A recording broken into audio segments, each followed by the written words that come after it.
Quantas vezes essa semana a gente falou sim e quantas vezes essa semana a gente falou não? Se a gente tivesse que pôr na balança, qual prato estaria mais pesado?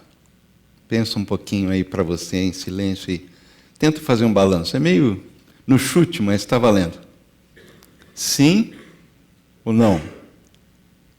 Qual dos dois pesa mais?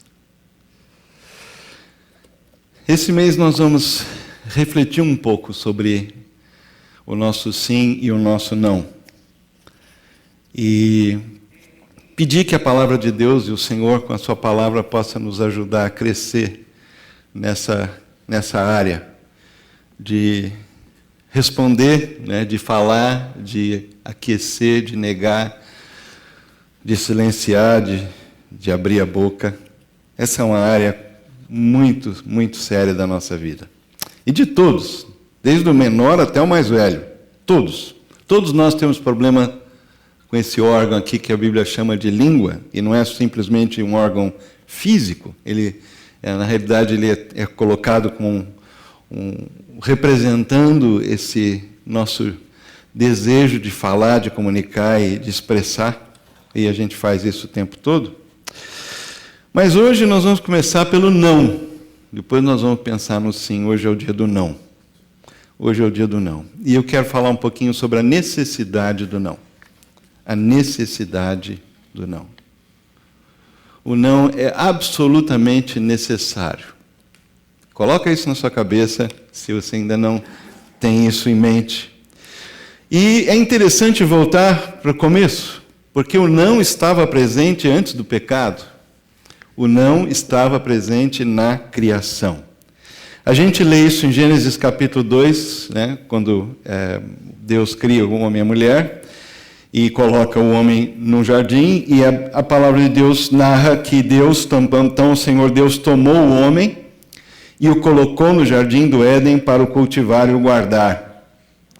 E o Senhor Deus lhe deu essa ordem: de toda a árvore do jardim comerás livremente, mas da árvore do conhecimento do bem e do mal não comerás, porque no dia em que dela comeres, certamente morrerás. E eu não sei se já passou por você essa pergunta, mas por que Deus colocou um não lá no meio do jardim, no começo, antes do pecado? Por quê? Se era tudo maravilhoso, se era tudo perfeito, por que tinha algo lá que era não? Por que não? Essa é a grande pergunta. E eu queria começar falando que existe uma causa essencial para esse não. E essa causa essencial pode ser resumida na seguinte frase: Deus é Deus e homem é homem. Deus é Deus e homem é homem. Há uma diferença muito forte, gritante, entre ser o Criador e ser criaturas. Criador é criador, criatura é criatura, e nós fazemos parte dos seres criados. Nós somos criaturas. Nós não somos Criador, nós não somos Deus, a gente é humano. E essa é a causa essencial. Deus pode fazer, como Deus é prerrogativa dele, fazer o que ele quiser. Porque o dia em que ele não puder fazer alguma coisa, deixa de ser Deus.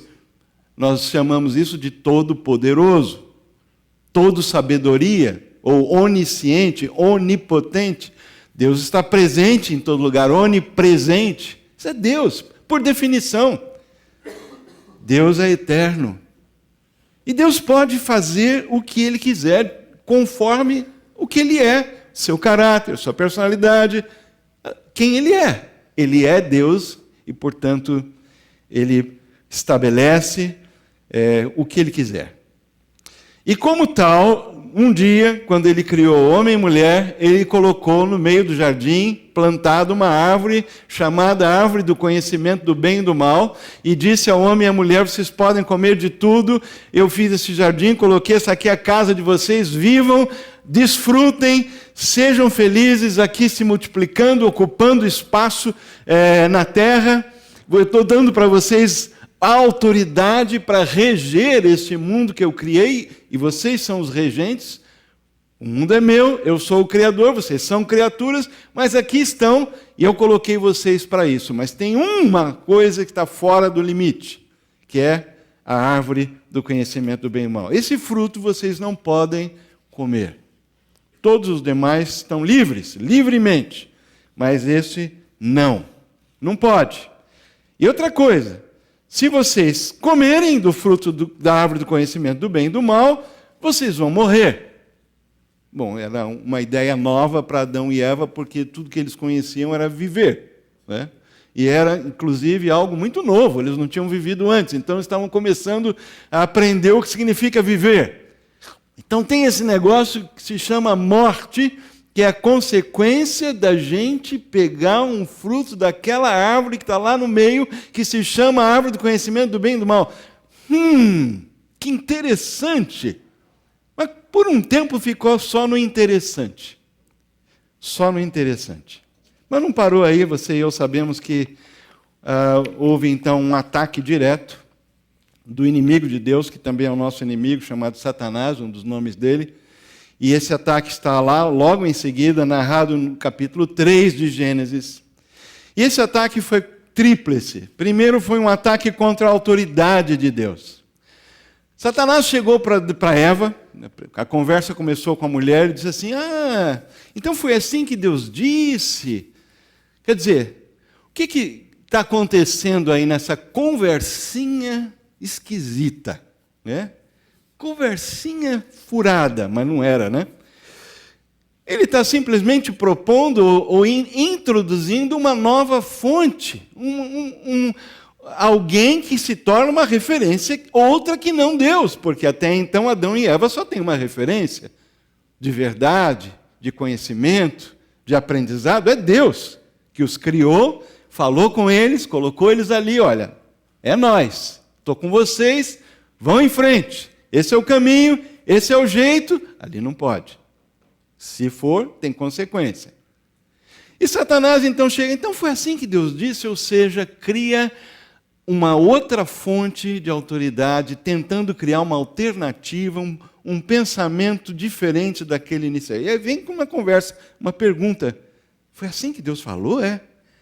E é um ataque não somente contra a autoridade de Deus, bastante sutil, por sinal, mas um ataque contra a palavra de Deus, porque Satanás disse, então Deus falou que não pode comer de nenhuma árvore, de nada, nuda, está tudo proibido.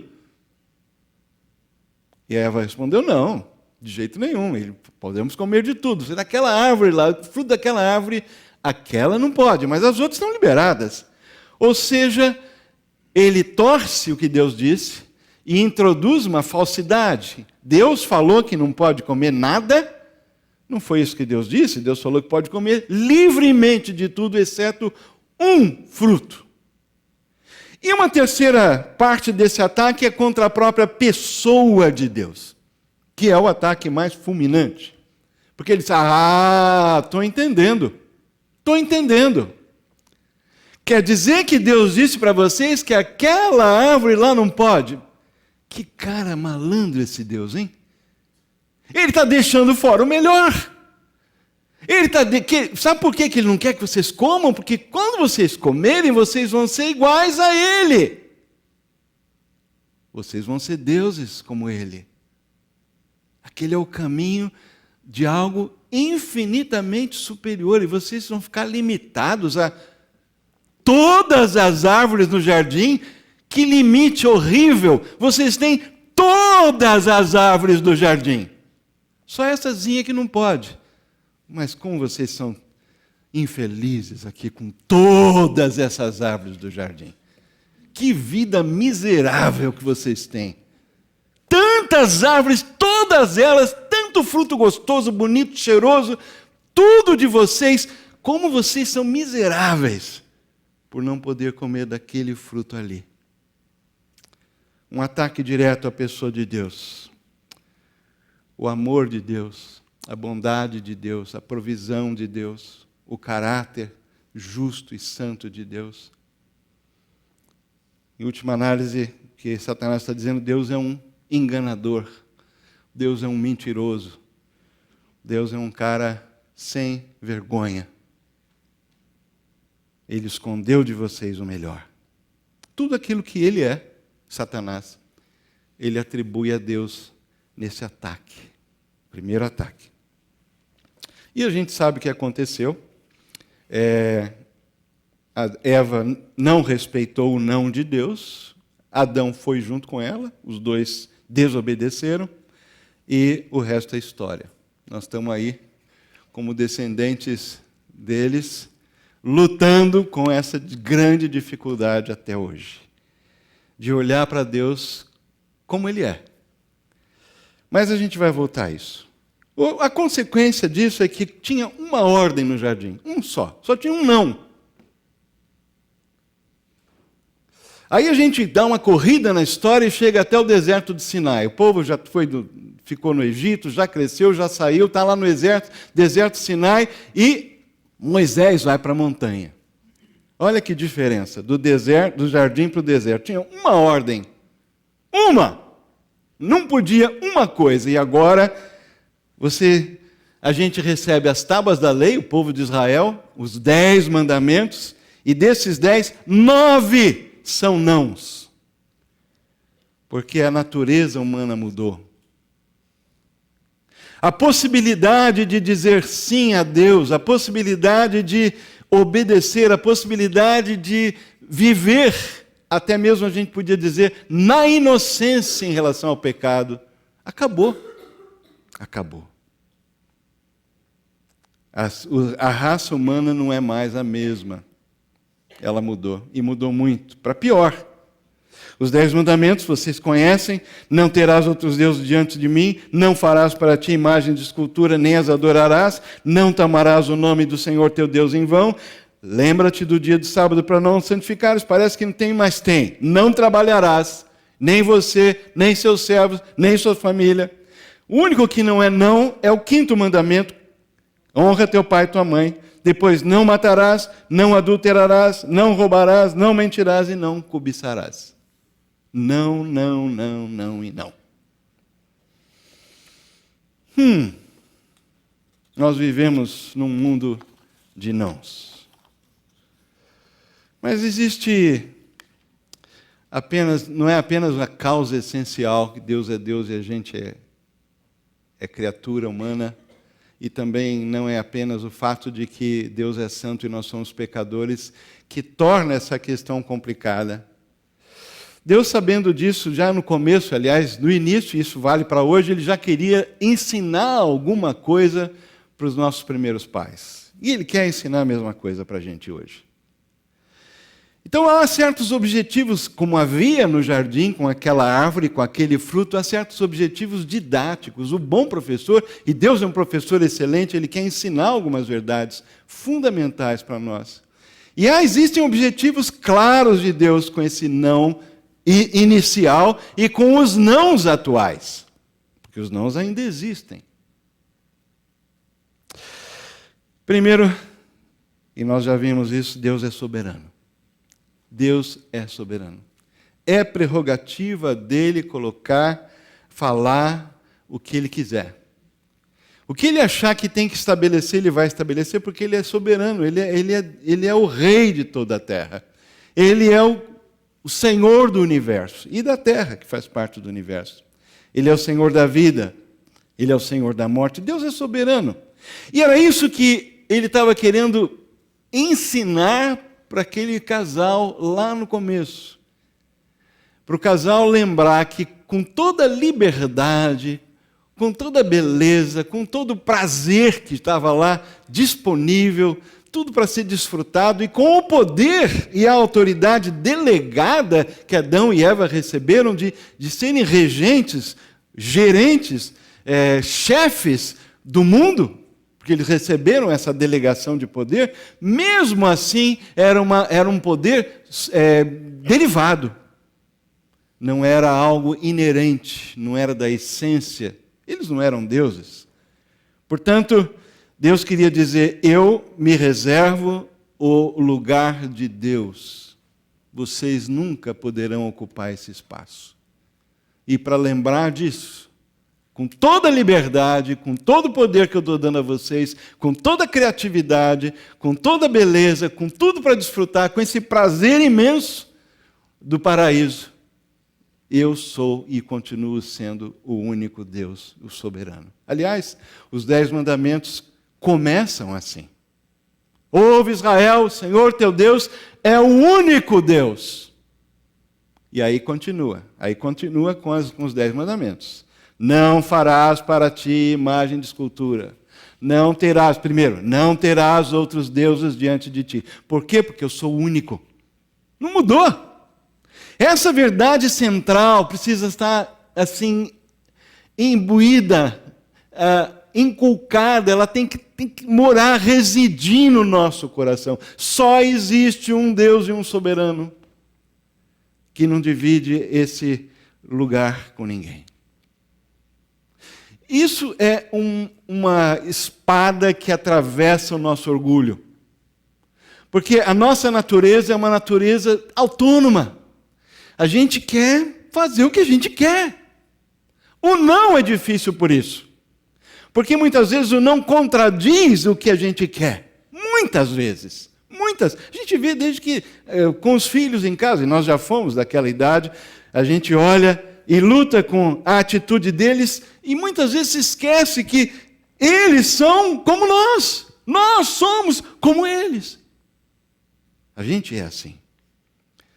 E é que nós lutamos em casa, no crescimento dos nossos filhos, para fazê-los entender que eles estão ali, mas que existem, eles não são os reis da casa, eles não são a autoridade final, que tudo não gira em torno dele ou dela, ou do bebê. Essa dificuldade que os pais têm de uma maneira adequada, transmitir esse valor, uma hierarquia, vamos dizer, saudável, essa é a dificuldade da criação de Deus com a gente. A segunda coisa que Deus queria ensinar e quer ensinar para nós hoje é que foram estabelecidos limites para a autoridade humana. Nós não podemos fazer o que queremos. Isso se reflete até na maneira como as sociedades se organizam. Nós somos como somos, socialmente organizados, com regras, com leis. A nossa liberdade termina onde começa a do outro. Isso é muito bonito falar, mas hoje o império é do direito individual. O império, as minorias têm direitos até mais defendidos do que a maioria. A maioria perdeu seus direitos na prática, porque hoje, de uma maneira muito exacerbada, a gente está lidando com essa questão da falta de limite. Tudo pode. Tudo. Mas não foi assim que Deus nos fez. Deus estabeleceu limites específicos para a autoridade humana.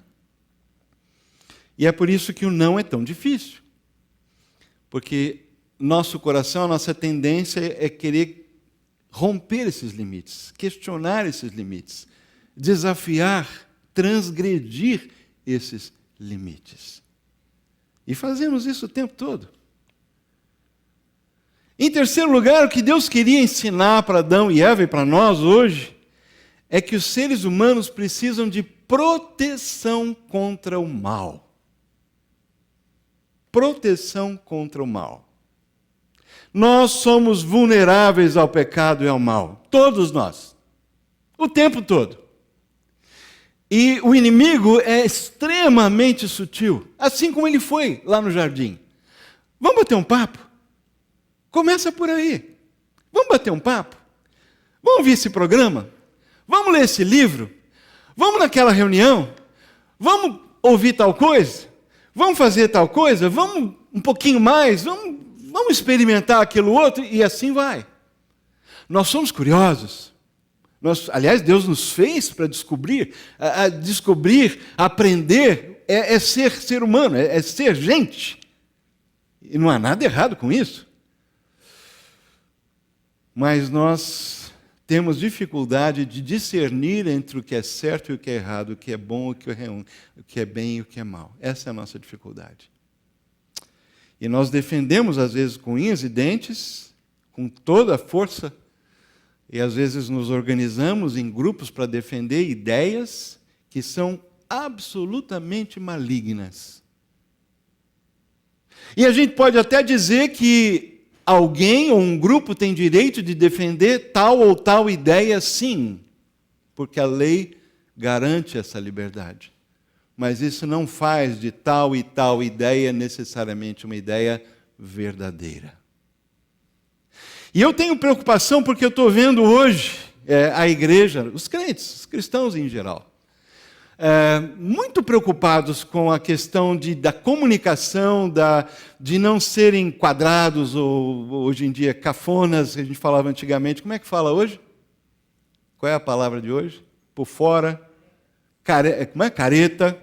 Então, com a tentativa de não ser careta, a gente então vai entrando na onda, porque a gente tem que ser como todos. Se a gente não for parecido, nós vamos ser vistos assim como extraterrestres, pessoas esquisitas, que não têm papo, né?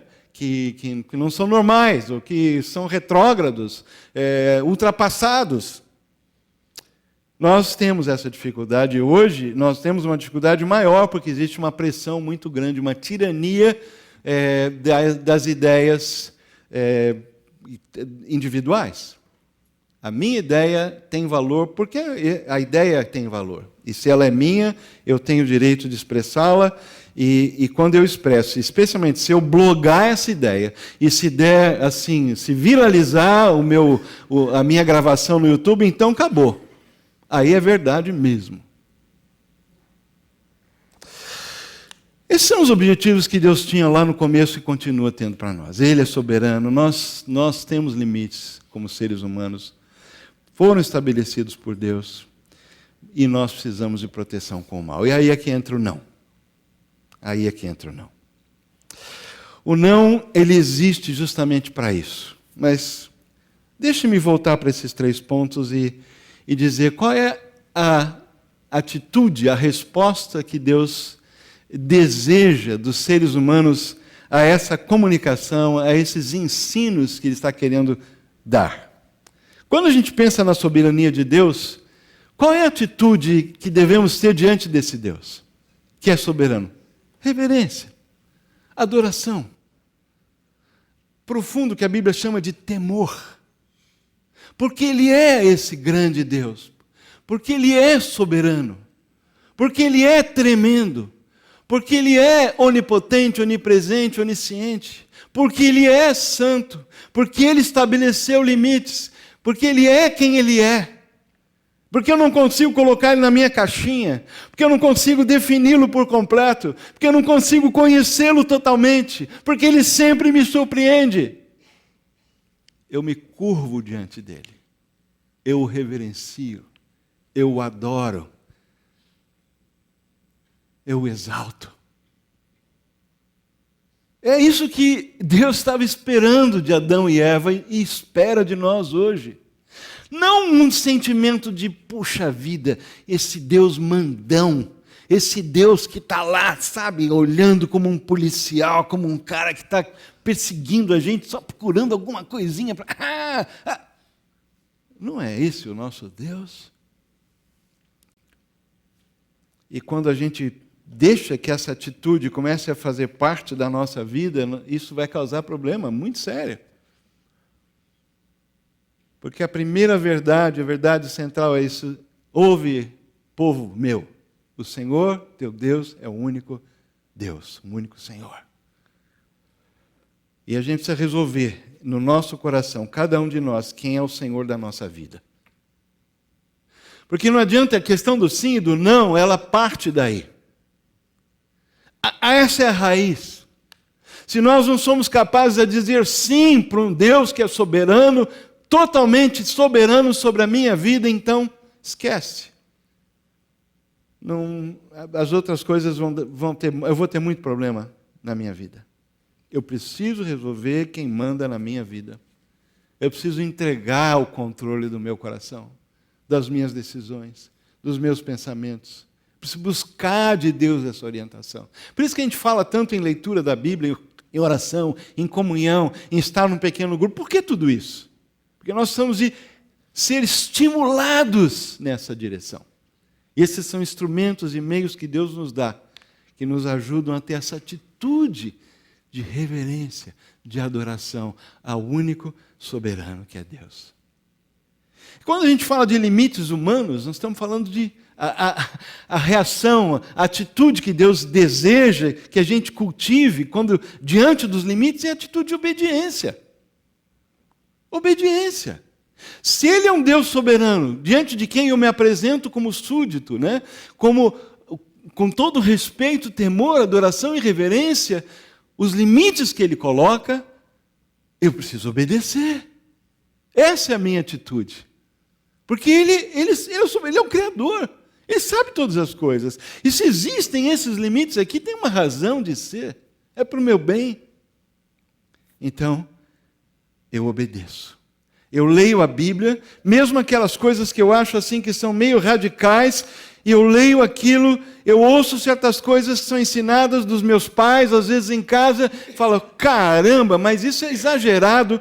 Mas eu tenho que voltar lá e ver se está escrito, Deus falou, é isso mesmo que Ele disse? Não a tradição, não regrinhas, não denominação, não estou falando de religiosidade rasa, nós vamos voltar nesse ponto daqui a pouco, eu estou falando do que Deus disse na palavra. E há coisas muito claras na palavra de Deus. Aliás, os 10 mandamentos são um resumo, né? E quando a gente lê o Sermão da Montanha, Jesus disse, olha, vocês ouviram, não matarás, mas se você tiver no coração um sentimento de desprezo, de ódio contra alguém, você já assassinou. Porque não é o que entra que contamina o homem. Eles estavam muito preocupados em lavar as mãos, tem todos aqueles rituais antes de comer, especialmente os fariseus. E Jesus está dizendo, não, isso é religião externa. O que acontece lá dentro do coração de vocês é o que importa para Deus. E aí Jesus então pega os 10 mandamentos, alguns deles, né? Vocês ouviram o que foi dito, e Jesus então joga esses mandamentos para o coração. Dizendo, olha, o problema não é do lado de fora, o problema não é ir ao templo, não é fazer sacrifícios, fazer as orações, estar nas festas, nos dias certos, etc. e tal, não. A questão está aqui dentro. Obediência. E por último, quando a gente fala de proteção contra o mal, o que Deus está esperando de nós é confiança. É confiança. Porque se Ele estabeleceu nãos, é para o nosso bem.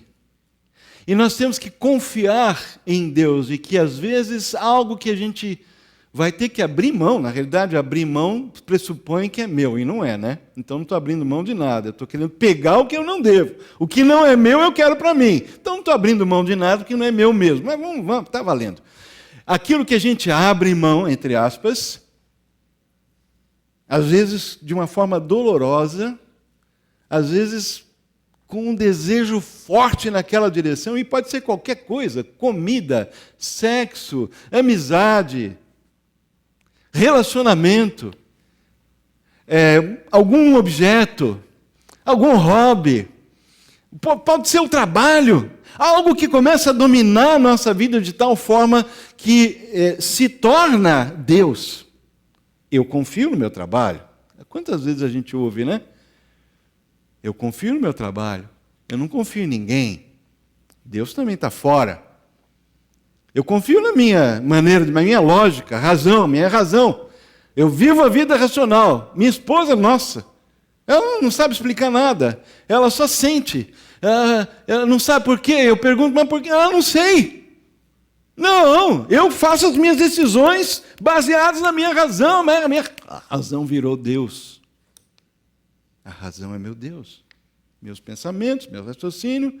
E qualquer pessoa que seja um pouquinho diferente de mim, que tenha uma outra química emocional, eu desprezo, porque só tem lugar no meu panteão gente racional.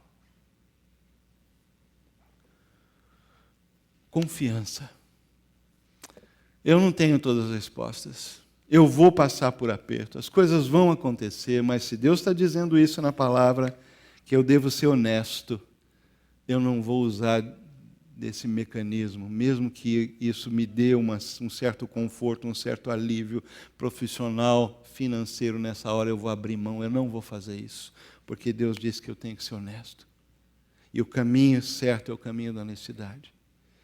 E o que eu vou ganhar sendo honesto é mais valioso do que eu possa ganhar agora fazendo essa coisa desonesta. Confiança. Confiança num Deus que é maior do que as circunstâncias. Num Deus que quando diz não, não olhe para aquela mulher de uma maneira impura. Não flerte com ela. Cuidado com aquela sua colega. Cuidado com o vizinho.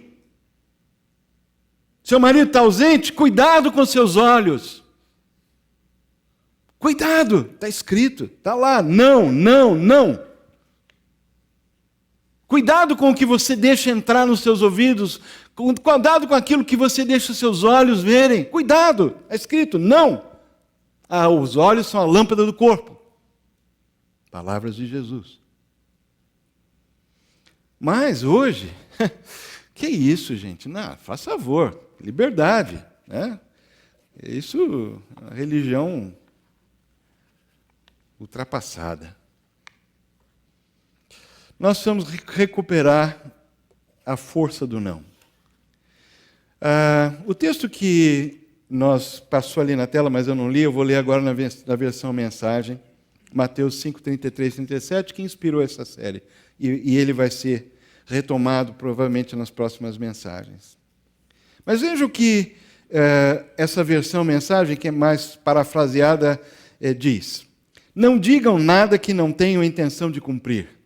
Vocês só pioram a situação quando jogam aquela conversa piedosa.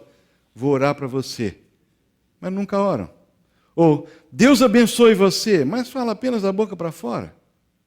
As palavras não se tornam verdadeiras só porque foram enfeitadas com floreios religiosos. Na verdade, a tentativa de fazê-las soar mais religiosas as tornam menos verdadeiras. Digam apenas sim e não. Quando vocês manipulam as palavras, cometem um grande erro. Deixe-me terminar com alguns pensamentos mais concretos. Não é uma sentença completa.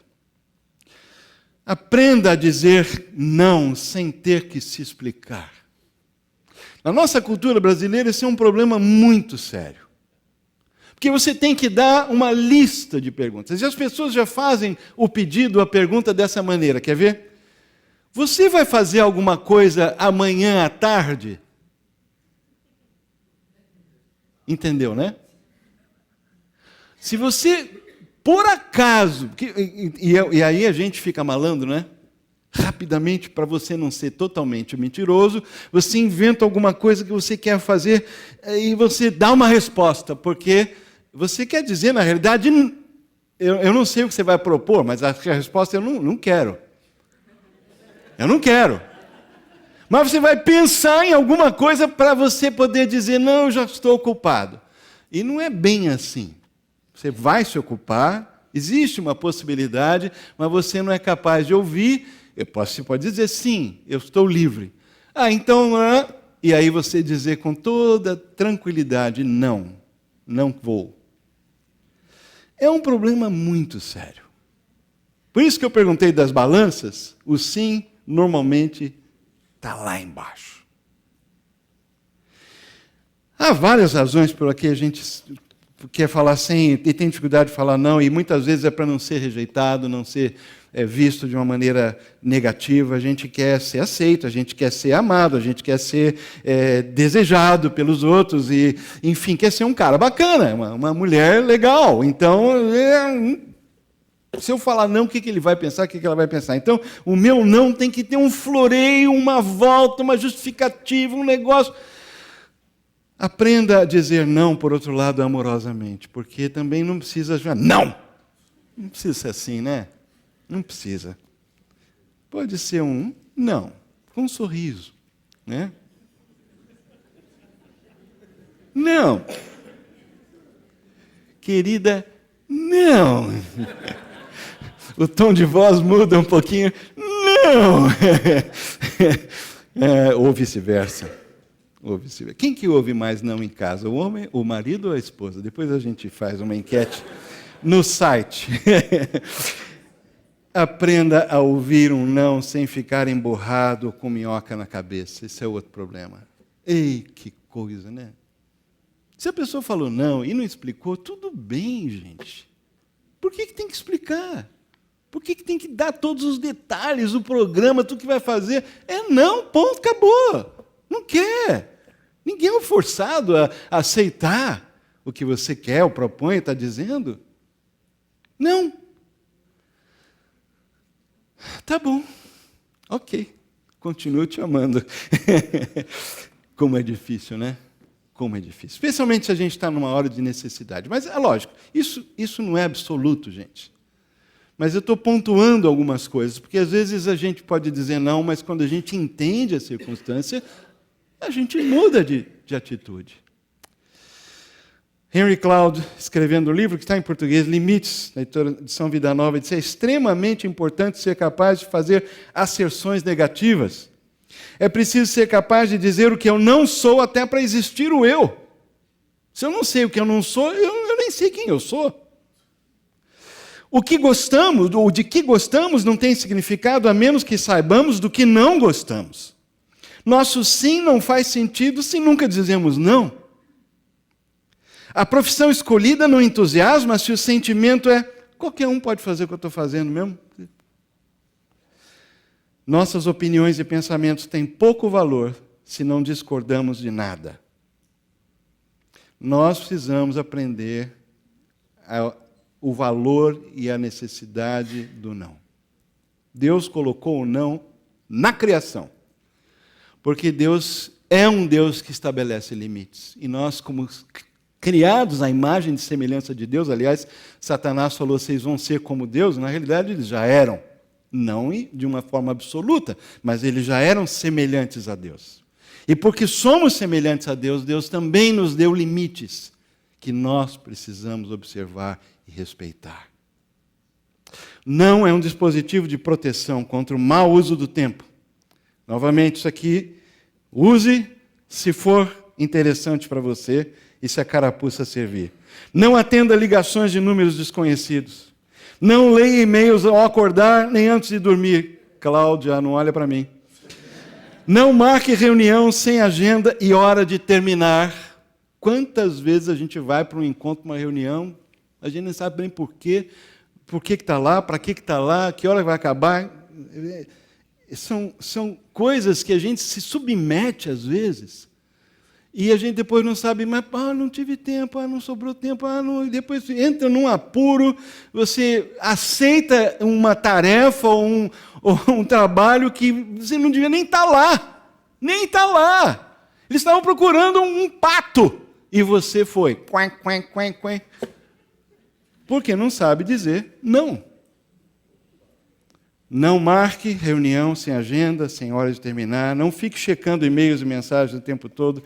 Não carregue o celular 24 horas por dia, 7 dias por semana.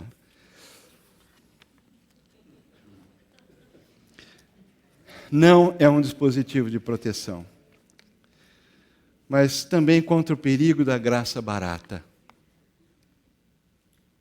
Nós fizemos, queridos, eu sei, que tem pessoas aqui que adoram ligar a televisão e ouvir, não vou dizer o nome.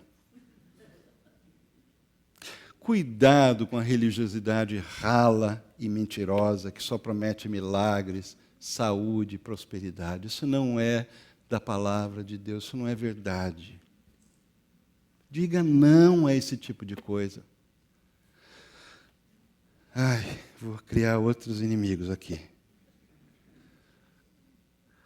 Diga não a aqueles PowerPoints com musiquinhas que chegam para você dizendo que você é lindo, que você é perfeito, que você é cheiroso, que o seu dia vai ser maravilhoso, que tudo é belo, que a vida é boa. Gente, por favor. O tempo que se perde. E a gente acaba acreditando naquilo. Pior de tudo, e manda para os outros. Por favor, eu amo todos vocês, mas não manda esse negócio para mim, tá? Não nos protege essa graça barata, porque a gente acha que eu estou salvo, então eu posso falar mal do outro. Posso julgar, posso discriminar, posso falar mal. Não tem problema. A minha língua não tem nada a ver com o céu. O céu está garantido, então, língua solta. A graça, Paulo escrevendo a Tito, diz que a graça nos educa para a gente renegar as paixões mundanas, o pecado. A graça, ela atua na nossa vida para nos disciplinar, para nos educar, para nos transformar de dentro para fora, e a língua precisa de controle. Não. E essa é uma disciplina pessoal, quando você se pega falando. Mas não é só falar, é quando você ouve. Quando tem pessoas que gostam de falar, e você aceita, e aí você fica com a coisa, você leva a coisa. E você não quer passar adiante, mas no momento de fraqueza surge um assunto e você é interessante e cada um está contando um caos mais interessante e pumba! Sai aquilo que você ouviu. E pessoas são difamadas, julgadas injustamente por causa disso. Diga não a isso. A Bíblia é clara, diz, não falai mal uns dos outros. Faleis mal uns dos outros. Agora, tinha falado do telefone, celular e tal, mas deixa eu voltar aqui, não a TV, videogame, internet sem controle, viu, garotada? E, finalmente, não há essa noção de que a minha felicidade é o que importa. Eu tenho que ser feliz, então o meu casamento está difícil, eu tentei, não consigo mais. Não há nada grave, mas a gente tem dificuldade de comunicação, nós somos muito diferentes. Pensamos que ia dar certo, e eu quero ser feliz. Então, eu vou procurar outra pessoa. Porque eu tenho o direito de ser feliz. Queridos, as circunstâncias são diversas. E muitas vezes nossos relacionamentos conjugais se partem. Vários aqui têm essa experiência de, inclusive, ter sido restaurados. E essa restauração na vida, nessa área da vida, ter vindo até num segundo ou até terceiro casamento. Existem muitos casos assim. Por outro lado, há muitos casamentos que são os primeiros, que certamente passaram e passam por momentos em que você fica balançando. Nessa hora é importante você lembrar que obedecer é melhor do que qualquer outra coisa. E pedir ajuda é importante. E que a vida, a felicidade, ela não justifica qualquer meio. E felicidade é um conceito que precisa ser redefinido também. Porque felicidade não é simplesmente eu me sentir bem. Felicidade é eu ter alegria nas coisas que alegram o coração de Deus. Felicidade é eu ser preenchido quando eu participo do que Deus está fazendo nessa geração. Felicidade é sentir que a minha vida, com todas as mazelas, com todos os meus problemas, com todos os meus defeitos, eu ainda sou amado por Deus, a graça de Deus me alcança e me inunda todos os dias. E com tudo isso, Deus ainda me dá a oportunidade de cooperar com Ele para abençoar outras pessoas. Isso é felicidade. Isso é alegria verdadeira. Isso é propósito alcançado na vida. Mas para isso, a gente tem que falar um monte de não. Um monte de não. E falar com alegria. Não vai ser uma alegria, muitas vezes emocional, mas vai ser uma confiança de que, ao dizer não, ou receber um não e acolher esse não de Deus, ou de uma circunstância, ou de alguém, ali está um elemento que Deus está usando para proteger, para abençoar, para nos desenvolver, para ajudar a gente a crescer. O não é essencial. O não é necessário. Pais, não tenham pena de dizer não para os seus filhos. Digam não, digam com critério, digam com amor. Se precisar, dar alguma explicação.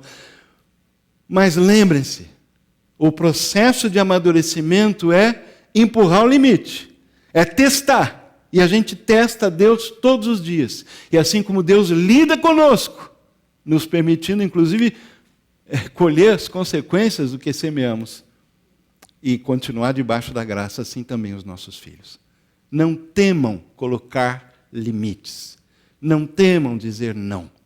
E filhos, aceitem os nãos. Nem sempre o pai e a mãe vão acertar. Não acerta tudo, não. Eles não vão acertar. Meu filho, de vez em quando, me lembra de um não que eu disse para ele que eu poderia ter dito sim.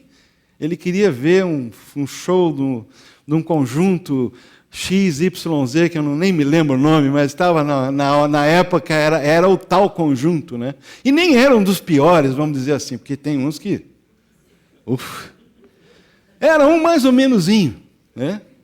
E eu com os amigos, né? E eu disse, não, até hoje ele lembra, papai, aquele dia ficou marcado.